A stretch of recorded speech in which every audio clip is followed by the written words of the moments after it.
오늘 여러분과 함께 나눌 말씀은 베드로를 다시 부르셨던 방법, 베드로를 다시 부르셨던 방법이란 제목으로 함께 은혜를 나누려고 합니다.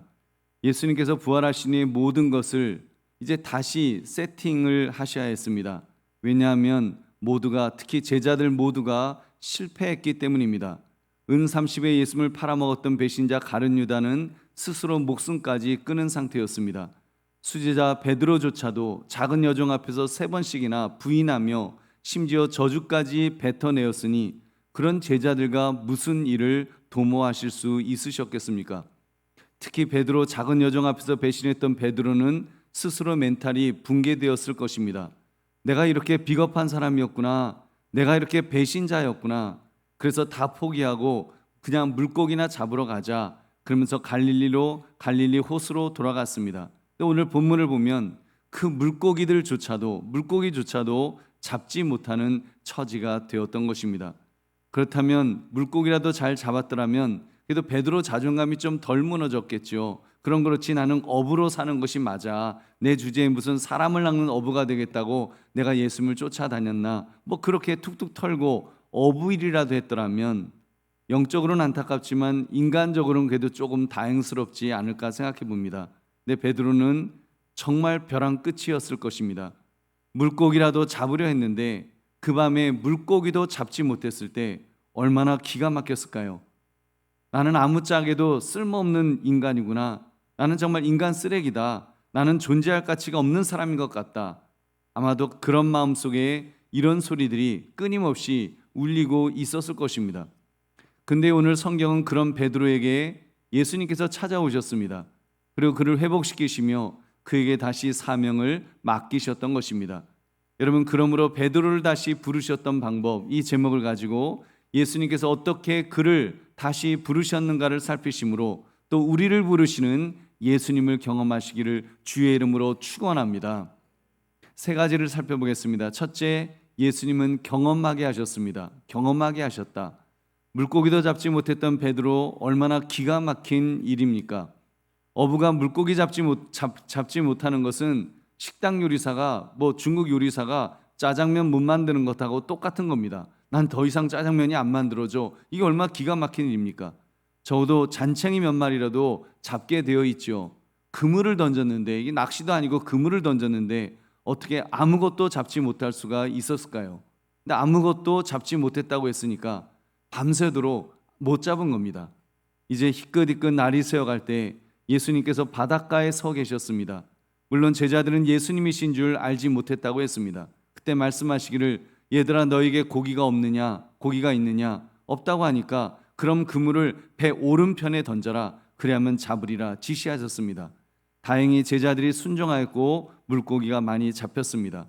그물을 들 수 없을 정도로 많이 잡혔다고 했습니다. 우리 6절을 같이 읽겠습니다. 시작. 이르시되 그물을 배 오른편에 던지라, 그리하면 잡으리라 하시니 이에 던졌더니 물고기가 많아 그물을 들 수 없더라. 아멘. 세어보니까 153마리. 그래서 모나미 볼펜 사장님이 모나미 153이라는 상표를 내서 크게 성공했다는 그런 여담이 있습니다. 아무튼 그제서야 그들은 그 명령을 하신 분이 예수님이신 줄 이제 알았습니다. 그래서 베드로는 우통을 벗고 고기 잡다가 예수님이신 줄 알고 옷을 추스려 입고 배에서 내려서 예수님에게 달려나갔던 것입니다. 여러분, 우리가 이것을 통해서 무엇을 알 수 있습니까? 여러분, 그 믿음의 사람은 영적인 일이건 육적인 일이건 예수님 없이는 아무것도 할 수 없다는 것을 우리는 깨달아야 될 줄로 믿습니다. 여러분, 많은 분들이 잘못된 의식이 있습니다. 정교 분리의 원칙, 종교는 정치와 분리되어야 한다, 이런 말을 하죠. 맞는 말입니다. 역사적으로 종교가 정치와 결탁될 때 너무 많이 타락을 했으니까요. 근데 여러분, 이것을 잘못 적용해서 예수님은 직장과 사업에는 관여해서는 안 된다고 생각하기도 합니다. 교회 따로, 직장 따로, 신앙생활 따로, 사회생활 따로. 예수님은 내가 좋은 믿음의 사람이 되는 데는 도움을 주실 수 있지만 직장생활에는 별반 도움이 안 된다. 여러분, 그래서 그런지 목사인 제가 뭔가 조언을 드리려고 하면 당신이 뭘 안다고 나에게 훈수를 드리려고 하시오, 좀 그런 눈치가 좀 보였습니다. 그런데요, 여러분, 저는 목사니까, 사람이니까 무시하셔도 되지만 여러분, 예수님은 무시하시면 안 됩니다. 예수님은 만유의 주로서 만유를 다스리시는 분이십니다. 예수님은 모든 것을 통치하신다는 것입니다. 만약 여러분이 요리사라고 가정한다면 소금을 얼마나 넣느냐, 설탕을 얼마를 넣느냐까지도 사실은 여러분 그것까지도 주님의 통치 아래 있는 줄 믿으시기 바랍니다. 여러분 그렇기 때문에 오늘 본문을 보시면 물고기 잡는 것조차 주님께서 작정하시면 그물을 들 수 없을 정도로 많이 잡도록 도와주실 수 있는 줄로 믿습니다. 할렐루야. 여러분 그러므로 믿음의 사람이라고 한다면 모든 것을 주님께 맡길 줄 알아야 합니다. 어떤 일은 주님께 맡기고 이런 일은 내가 더 잘해. 여러분 이렇게 우리가 만약에 그걸 분리한다면 그 자체가 불신앙입니다. 교만입니다. 우리는 판단하는 사람이 아닙니다. 우리는 순종하는 사람인 줄로 믿습니다. 우리는 하나님 앞에서 무조건 순종하는 겁니다. 우리는 아주 작은 일조차도 모두 주님께 맡겨드리는 마음으로 살아야 되는 것입니다. 여러분께서 예수 믿는 사람은 좀 세상 말로 코가 깨었다는 말, 그런 말 있죠. 이런 경우에 해당될 것 같습니다. 분성교에서 병사들에게 세례를 주면서 이런 말을 합니다. 한번 세례교회는 영원한 세례교회인 하면서 너희들 이제 영원한 세례교회인 된 거야 막 이렇게 가르칩니다. 맞습니다. 여러분 한 번 제자는 영원한 제자인 줄로 믿습니다. 설령 예수님을 배신하여 떠났었다 할지라도 여러분 베드로는 예수님의 제자입니다. 예수님의 통치 아래에 있는 존재라는 말입니다. 오직 예수님에게 순종해야 되는 줄 믿으시기 바랍니다. 그렇게 베드로가 순종할 때 순종했잖아요. 그 오른쪽에 던져라. 그때 순종할 때 많은 물고기를 잡을 수가 있었습니다. 더구나 그 물고기는 베드로와 예수님 사이에는 암호와 같은 것입니다. 암호, 사람을 낚는 어부가 되리라. 그러니까 베드로가 물고기를 많이 잡았다는 것은 그냥 돈 많이 벌게 해주었다 이런 얘기가 아닙니다. 예수님과 함께하면 다시 회복될 수 있다는 것을, 바로 사람 낚는 어부가 되는 것, 그것을 회복될 수 있다는 것을 암시하는 그런 사건이었던 것입니다. 우리는 이런 영적 의미를 영안의 눈을 열어서 우리가 발견해야 합니다. 오늘 본문을 물고기 많이 잡게 해주셨다, 이 사실만을 기록한 것이 아니니까요. 그 이상의 의미가 숨겨져 있습니다. 왜요? 성경은 사실을 기록하고 있지만 계시의 말씀이기 때문입니다. 계시의 말씀, 주시고자 하시는, 하나님께서 가르쳐 주시고자 하시는 메시지가 있기 때문에 여러분 성경의 내용들이 기록된 것입니다. 그것을 영적으로 읽어내어야 합니다. 베드로는 깨달았을 것입니다. 예수님이 없이는 자기는 사람 낚는 어부는 고사하고 물고기 낚는 어부도 될 수 없다는 것을, 이제는 하나님 없이는 살 수 없다는 것을 깨달았을 것입니다. 내가 예수님을 떠나서는 아무것도 할 수 없구나. 내가 예수님을 떠나서는, 예수님을 배신하고는 나는 아무것도 아니구나라는 것을, 여러분 사실 베드로가 작은 여종 앞에서 예수님을 부인했던 실패, 왜 실패했습니까? 여러분 베드로가 왜 작은 여종 앞에서 그 용기 있던 베드로가 실패했던 것일까요? 여러분 저는 그렇게 봅니다. 예수님의 도우심을 구하지 않았기 때문에 실패한 것입니다. 자기가 할 수 있다고 믿었기 때문에. 여러분 예수님이 옆에 계신다고 무조건 예수님을 의지하는 것은 아닙니다. 예수님을 무시하고 자기를 의지할 수도 있습니다. 예수님이 십자가 지신다고 했을 때 주님 그런 일은 벌어지지 않도록 제가 막겠습니다라고 베드로 말했습니다. 얼마나 건방지고 오만하고 교만했던 그런 베드로였습니까? 오죽했으면 예수님께서 사단아 내 뒤로 물러가라, 너가 사람의 일을 생각하고 하나님의 일을 생각하지 않는다고 책망하셨습니다. 여러분 예수님을 의지하지 않고 자기 힘으로 하는 것, 여러분 그것은 모두 죄입니다. 반역입니다. 하나님이 미워하시는 일인 줄 믿으시기 바랍니다. 여러분께서 믿음의 사람은 매사를 예수님이 필요하다는 것을 인정하는 데서 시작해야 합니다. 이것이 가장 중요합니다. 예수님은 물고기를 많이 잡는 경험을 시키셨지만 사실은 여러분 반대로 생각하면 뭡니까? 예수님이 없이는 물고기조차도 잡을 수 없는 존재라는 것을 지금 경험케 하셨던 것입니다. 그래서 우리 보배로운 성도님들, 우리는 이 사실을 깨달아야 됩니다. 예수님은요 사업을 성공시키실 능력도 있으시지만 때로는 사업이 잘 안 되도록 막으실 수 있는 능력도 있으시다는 사실입니다. 그리고 나의 성공뿐 아니라 나의 실패 속에서도 하나님의 임재를 우리는 깨달아야 합니다. 나는 하나님이 없이는 살 수 없는 존재입니다라고 그 사실을 깨닫는 것. 물론 예수님을 믿기 전에는 내 주먹을 믿으면서 사셨을지도 모르겠습니다. 자기 멋대로 사는 거야 누가 말리겠습니까? 그러나 여러분 예수 믿는 사람은 다릅니다. 예수님을 믿고 나면 이제는 세상을 보는 눈이 달라져야 됩니다. 그 존재가 달라졌기 때문에, 신분이 달라졌기 때문에, 마귀의 자녀에서 하나님의 자녀로 바뀌었기 때문에 이제는 세상을 다르게 봐야 됩니다. 세상을 해석하는 눈이 달라져야 됩니다. 예수님 믿기 전에는 내 마음대로 살았지만 예수님을 믿은 후에는 예수님 없이는 나는 살 수 없습니다. 이 고백이 분명해야 될 줄 믿으시기 바랍니다. 여러분, 예수님이 없이는 이제는 난 단 한순간도 숨도 쉴 수 없습니다. 여러분, 이런 고백이 믿음의 사람의 고백인 줄로 믿습니다. 그리고 주님이 하시면, 반대로 여러분, 주님이 하시면 내가 일어설 수 있습니다. 주님이 하시면 모든 것을 감당할 수 있습니다. 주님이 하시면 나는 다시 시작할 수 있습니다. 여러분, 이렇게 고백하는 사람이 믿음의 사람인 줄로 믿습니다. 그러므로 나의 삶, 교회 생활뿐 아니라 가정과 직장과 사업장, 학교에서도 만유의 주인이 되시는 주님의 통치를 경험하시기를 주의 이름으로 축원합니다. 두 번째, 회복하게 하셨습니다. 우리 12절 13절 같이 읽겠습니다. 시작. 예수께서 이르시되 와서 조반을 먹으라 하시니 제자들이 주님이신 줄 아는 고로 당신이 누구냐 감히 묻는 자가 없더라. 예수께서 가셔서 떡을 가져다가 그들에게 주시고 생선도 그와 같이 하시니라. 아멘. 예수님은 배신자 베드로에게 지금 생선 먹이시고 있습니다. 그것도 구운 생선, 맛있게 구운 생선을 먹이셨습니다. 예수님께서 친히 구우신 생선을 놓고 너 아침 아직 안 먹었지? 그러시더니 와서 먹어. 그래서 그 생선도 먹이시고 떡도 먹이시면서 아침을 먹이셨습니다. 저는 예수님의 이런 모습을 보면서 감동이 되었습니다. 너무 좋다. 우리 예수님 너무 좋다.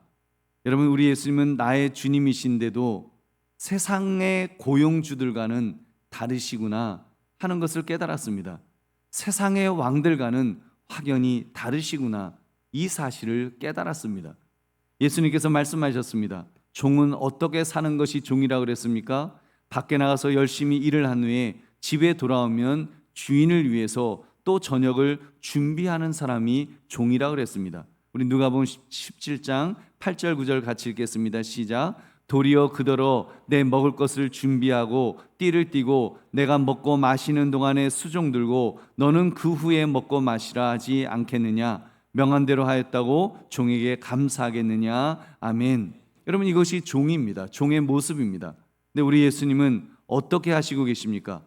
제자를 위해서, 그것도 승리하고 돌아온 제자도 아니고 실패한 제자, 예수님을 작은 여종 앞에서 부인했던 비겁한 제자를 위해서 음식을 준비하셨던 것입니다.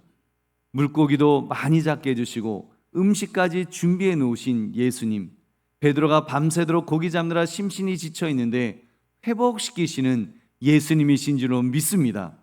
여러분, 얼마나 좋으신 우리 예수님입니까? 사실 우리가 이 정도로 감격할 일이 아니죠. 이미 예수님은 정말 벌레만도 못한 나 같은 자를 위해서 십자가에서 못 박혀 죽으셨습니다. 물과 피를 다 쏟으시면서 저의 죄값을 모두 치러 주셨습니다.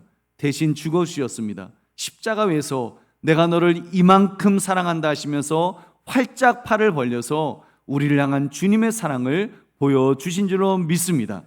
요한일서 3장 16절 같이 읽겠습니다. 시작. 그가 우리를 위하여 목숨을 버리셨으니 우리가 이로써 사랑을 알고 우리도 형제를 위하여 목숨을 버리는 것이 마땅하니라. 아멘. 우리는 그런 사랑을 받았습니다. 어찌 보면 세상은 우리를 부려먹으려고 합니다. 사실 한때 한국교회가 청년들에게 잘못했던 것 중 하나는 좀 너무 부려먹지 않았나 싶습니다. 물론 그때 살아남은 청년들이 한국교회의 큰 기둥이 되기는 했습니다만 너무 많은 젊은이들이 상처를 받고 교회를 떠난 그것도 사실입니다. 여러분, 사실 그것은 하나님의 방법은 아니었던 것 같습니다. 어찌 보면 그때 대한민국이 그 당시 그런 착취를 통해서 한국 경제가 설 수 있었던 것처럼 한국교회도 그런 면이 있지 않았는가 참 가슴 아픈 그런 과거를 한번 생각해 봤습니다. 여러분, 그런데요, 하나님을 보십시오. 하나님은 전혀 그런 분이 아니십니다. 착취하는 주인 같은 그런 분이 아니십니다. 하나님은 엘리야가 낙심해 있었을 때 자기가 바알 선지자 850명과 능력 대결에서 승리하면 세상이 뒤바뀔 줄 알았는데 변화가 없는 것을 보고 너무 낙심했습니다. 너무 낙심해서 정말 난 실패했구나, 나는 실패자구나, 나는 아무것도 아니구나, 죽겠다며 자포자기했던 엘리야에게 여러분, 하나님이 찾아오신 것을 여러분 아실 것입니다. 그를 위로해 주셨습니다. 세미한 음성을 들려주셨고 심신이 지친 엘리야를 위해서 까마귀를 통해서 먹을 것을 공급해 주셨던 그런 하나님이십니다. 여러분, 그렇게 하나님은 우리를 회복시켜 주십니다. 영혼만 회복시키시는 것이 아니라 육신도 회복시켜 주십니다. 여러분, 우리 주님은 우리 영혼과 몸은 같이 한 몸을 이루는 거니까 여러분, 우리 주님은 우리를 회복시켜 주시는 줄 믿으시기 바랍니다. 우리 보배로운 성도님들, 믿음의 사람이라고 여러분 육신을 그래서 무시하면 안 됩니다.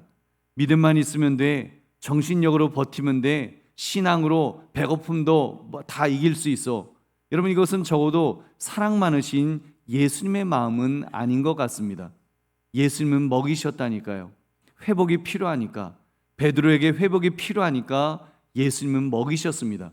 마음이 무너지면서 몸도 무너지기 때문에, 몸이 무너지면 마음도 같이 무너지기 때문에 예수님은 베드로를 회복시키시는 먹이심을 통해서 예수님의 마음, 예수님의 사랑을 전달해 주신 줄로 믿습니다.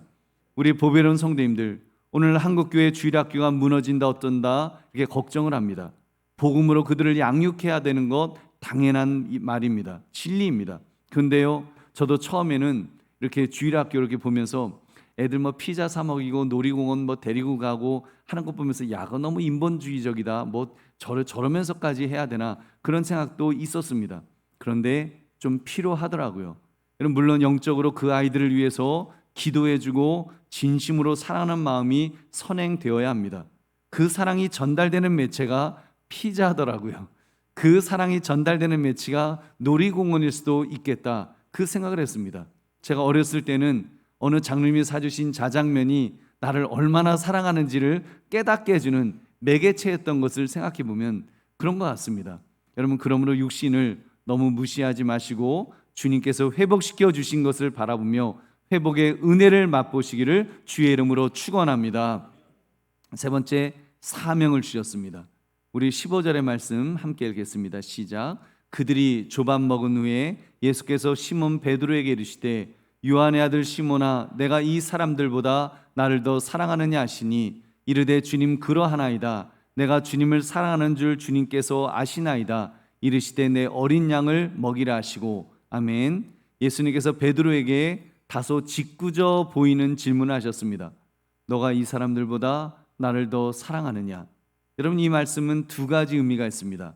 이들 다른 제자들보다, 너가 제일 사랑하는 사람보다 나를 더 사랑하니, 이런 의미도 있고, 또 하나는 다른 사람들이 예수님을 사랑하는 것보다 너가 나를 더 사랑하니 그 너가 사랑하는 것이 맞니? 라고 질문하시는 것으로 보입니다. 그렇다면 베드로가 이전에 모든 사람이 주를 부인할지라도 저는 주님을 따르겠습니다 했던 그의 헛된 맹세를 책망하는 그런 질문이 될 수도 있을 것입니다. 아무튼 지금 예수님은 베드로의 아픈 것을 찌르셨습니다.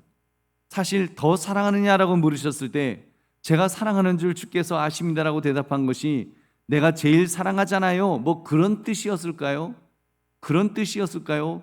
베드로가 지금 예수님 배신한 다음인데 지금 지가 예수님, 제가 주님 더 사랑하는 줄 주님이 잘 아시지 않습니까? 이랬을까요? 아마 좀 그 분위기가 그렇지 않았을 것 같습니다. 반대였을 것 같아요. 다 죽어가는 목소리로 주님, 제가 주님 사랑하는 거 주님이 아시지 않습니까? 저 안 되는 거 아시잖아요. 좀 그런 마음. 그리고 예수님의 질문도 그렇게 들릴 것 같아요. 너 해보니까 안 되지? 너 해보니까 돼? 네가 진짜 나 사랑하는 건 맞아? 좀 그런. 여러분, 어떻게 보면 베드로를 벼랑 끝으로 모는 듯 했습니다. 왜 그런 식으로 아픈 것을 찌르셨을까요? 그럼 마지막에는 베드로가 괴로워서 근심하여 대답하지 않습니까? 왜 그렇게 아픈 것을 예수님은 찌르셨을까요? 여러분, 그를 회복시키기 위함이셨습니다.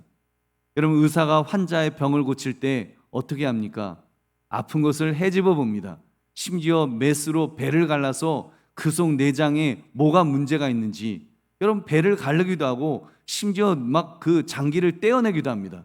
왜 그렇게 떼어내는 거예요? 칼로 배를 찔 때 더 아프라고요? 더 아프라고 그렇게 합니까? 아닙니다. 낫게 하려고, 회복하려고 하는 것입니다. 여러분, 지금 예수님께서 베드로의 아픈 것을 찌르는 이유도 한 가지입니다. 그를 회복시키기 위함이신 줄로 믿습니다.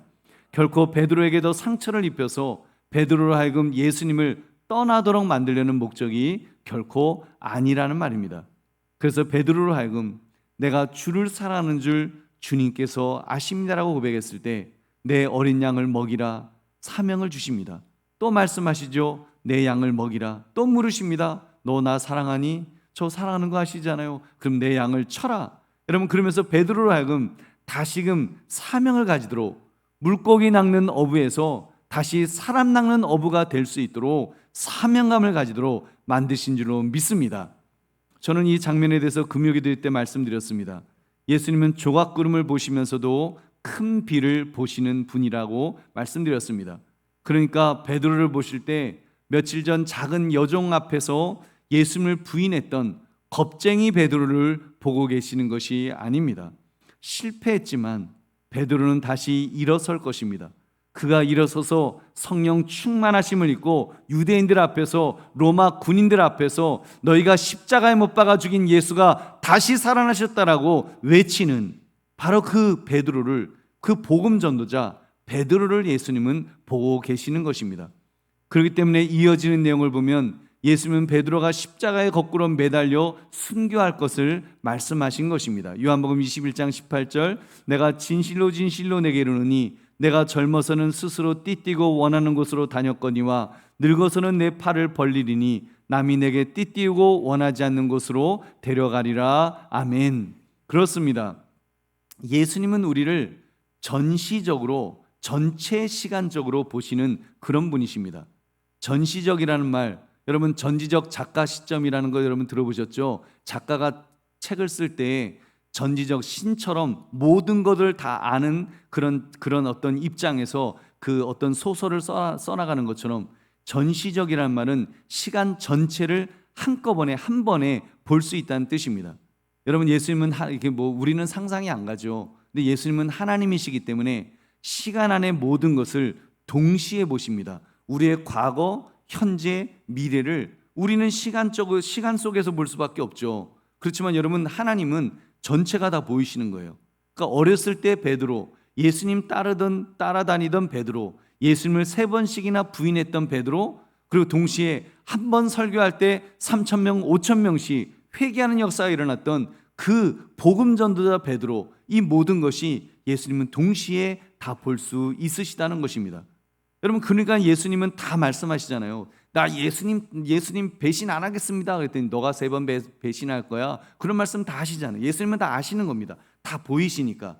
여러분, 반면에 인간은 시간의 흐름 속에서밖에 모든 사물을 볼 수가 없죠. 그러니까 인간은 과거는 조금 알 수 있죠. 과거니까. 근데 현재는 그냥 보이고, 근데 미래는 전혀 안 보입니다. 우린 미래를 조금 예측은 할 수 있을지 모르지만 미래는 전혀 안 보여요. 여러분, 예수님은 시간을 초월해 계시기 때문에 통으로 전체로 보십니다. 그러니까 베드로가 나는 예수님 배신하지 않겠습니다. 아까 좀 전 말씀드린 것처럼 그때 너는 3번 부인하라. 예수님은 다 미래까지도 다 말씀하셨습니다. 반대로 지금은 그 기어 들어가는 소리로 사랑한다고 네가 지금 말하지만, 예수님 제가 주님 사랑하는 줄 주님이 아십니다, 이렇게 말하지만 너는 위대한 사람 낚는 어부가 될 것이다. 예수님 그걸 아셨습니다. 그리고 말씀하십니다. 내 양을 먹이라, 내 양을 쳐라, 내 양을 먹이라 하시면서 여러분, 예수님은 그에게 사명을 맡기신 줄로 믿습니다. 얼마나 멋집니까? 그러니까 주님께서 여러분에게도 무언가를 맡기시면 한다 못한다 판단하지 맙시다. 여러분, 판단은 우리의 몫이 아닙니다. 우리는 순종해야 되는 줄로 믿습니다. 여러분, 주님은 우리를 현재의 나만 보시는 것이 아니라 미래의 나까지 다 보십니다. 주님이 만들어 가시고, 주님이 조성해 가시고, 주님께서 변화시킨 그 모습까지도 우리 하나님은 다 보시면서 여러분 그리고 판단하시고 그리고 우리에게 명령하시는 것입니다. 판단은 그래서 하나님의 영역입니다. 인간은 아멘하며 순종해야 될 줄로 믿습니다. 그렇기 때문에 이 대화 속에서 오히려 예수님께서 베드로의 상처, 스스로에게 주었던 상처, 실패자, 배신자라고 자신을 비난하고 있는 베드로를 예수님께서 회복시켜 주시는 그 과정인 것입니다. 그래서 미리 물고기 잡는 경험을 시키셨고 육신적으로 먼저 먹이시면서 또 회복시켜 주셨고 사명을 맡기시는데 저 못해요 라고 하는 베드로에게 너는 순교의 자리까지 갈 사명자야, 너는 순교의 자리까지 갈 사람이야 라고 예수님은 그 사실을 주지시키셨던 것입니다. 얼마나 멋진 예수님이십니까? 그 예수님은 베드로에게 양을 맡기실 때 이렇게 말씀하였습니다. 내 어린 양을 먹이라, 내 양을 치라, 내 양을 먹이라. 누구의 양입니까? 예수님의 양입니다.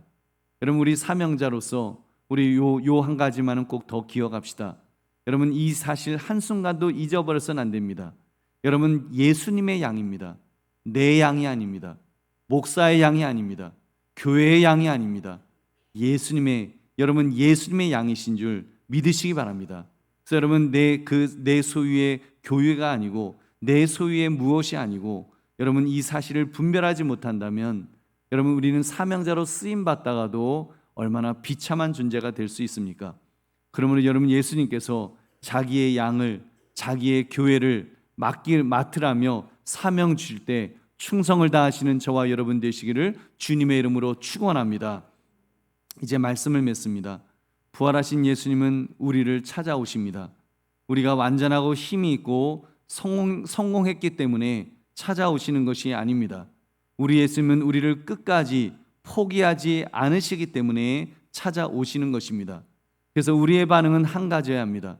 그것은 바로 그 주님을 바라보면서 그 주님을 의지하며 순종하는 것입니다. 내 양을 먹이라 명령하시면 아멘 예수님 순종하겠습니다 고백해야 됩니다. 그 말씀대로 살아내어야 합니다. 그러면 주님께서 함께해 주실 것입니다. 특히 예수님은 우리의 잘난 모습을 보는 것이 아니라 못났더라도, 내가 지금은 못났더라도, 지금은 작더라도, 지금은 미약하더라도 우리가 주님 앞에서 쓰임받아서 위대한 사명을 감당하는 자가 될 미래까지도 우리 예수님은 보시는 줄로 믿습니다. 그 작은 조각 구름 같은 현재 나의 모습을 통해서 예수님은 큰 비를 내린 것 같은 나의 미래의 모습을 보시는 줄로 믿습니다. 여러분 그래서 얼마나 감사한 일인지 모릅니다. 그러니까 예수님은 우리에게 맡기실 수 있는 것입니다. 여러분 그러므로 베드로를 다시 부르신 방법, 이 제목처럼 주님께서 베드로를 부르신 것처럼 나를 부르실 것을 믿고 믿음으로 주님께 충성을 다짐할 수 있는 저와 여러분 되시기를 주님의 이름으로 축원합니다. 우리 함께 기도하겠습니다. 오늘 말씀 생각하시면서 하나님 그렇게 살기를 원합니다. 온전히 주님 앞에, 주의 부르심 앞에 우리는 순종하며 살아가는 자 되게 해달라고, 인간적인 눈으로 내 자신을 바라보지 않게 하시고 또 환경 바라보지 않고 오로지 하나님만 바라보면서 하나님의 명령 앞에 순종하는 믿음의 장부 되게 하옵소서. 우리 주여 한번 외치고 기도하겠습니다. 주여, 하나님 아버지 감사합니다. 오늘 주신 말씀 앞에 하나님 아버지 우리 자신들을 다시 한번 돌아보기를 원합니다. 하나님 아버지 우리가 참으로 주님 바라보면 하나님은 우리를 붙들어 주실 줄로 믿습니다. 베드로를 아버지 들어서 아버지 불러서 사용하시는 방법을 우리가 바라볼 때 아버지 베드로를 다시 부르신 방법을 우리가 바라보기를 원합니다. 하나님 아버지 예수님은 아버지 베드로를 부르시고 그에게 사명을 맡기실 때 그 얼마나 위대한 아버지 복음 증거자가 된지를 아버지 다 아시면서 그를 회복시키시고 그를 다시 세워주시고 그에게 아버지 놀라운 것을 경험할 수 있도록 하나님 은혜 주신 줄로 믿습니다. 그 주님 바라보기를 원합니다. 그 주님을 의지하기를 원합니다. 그 주님 안에서 우리가 살아갈 수 있게 하시고 그 주님의 인도하심 속에 살아갈 수 있는 주여 우리의 복된 삶이 될 수 있도록 주여 역사해 주시옵소서. 우리는 정말 마른 막대기만도 못한 그런 존재이지 일이지만 하나님이 나를 부르셨기에, 하나님이 나를 쓰시기에 아버지 하나님, 아버지여 주 앞에 쓰임받는 줄로 믿습니다. 그 앞에 엎드리게 하시고 그 앞에 아버지여 주여 주를 바라면서 그 앞에 아버지 온전히 참으로 아버지여 주님만 생각하며 아버지 앞에 더욱 나아갈 수 있는 주여 우리 모두가 될 수 있도록 주여 역사하여 주시옵소서. 아버지여 붙들어 주시옵소서. 아버지 인도하여 주시옵소서. 아버지 함께해 주시옵소서. 하나님 아버지 감사합니다. 오늘 말씀을 통해서 베드로를 다시 부르신 방법을 우리가 이렇게 바라봅니다. 하나님 아버지 경험케 하시고 회복케 하시고 사명 주시는 그 주님을 바라보면서 하나님 우리도 그 하나님의 부르심 앞에 순종할 수 있는 우리 모두가 되게 하여 주시옵소서. 내 자신 바라보거나 사람 바라보거나 환경 바라보지 않게 하시고 우리도 하나님만 바라보기를 원합니다. 하나님만 의지하기를 원합니다. 하나님 안에서 하나님이 쓰시고자 하실 때 아버지의 순종함을 통해서 주 앞에 마음껏 쓰임받는 우리의 복된 인생 될 수 있도록 주님 은혜 내려 주시옵소서. 감사드리며 예수님 이름으로 기도드립니다. 아멘.